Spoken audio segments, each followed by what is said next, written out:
दोस्तों any 5532 bass treble mid का circuit बनाया है आज, और ये सेटअप लगा है। मेरे पास दूसरा यहाँ फ़ोन नहीं है अभी तो चलिए इसे एक बार ऑडियो टेस्ट कर लेते हैं फटाफट से। तो सबसे पहले बेस टेस्ट कर लेते हैं हम लोग।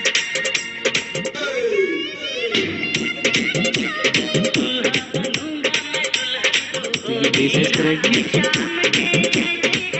कन्वर्जन ट्रेबल देख लेते हैं एक बार।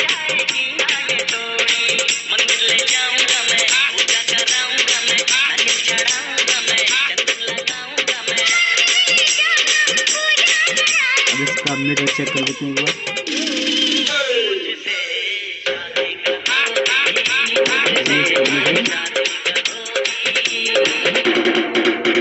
ये सर्किट इस तरह से काम कर रहा है। 12 0 12 सप्लाई यहाँ बनाई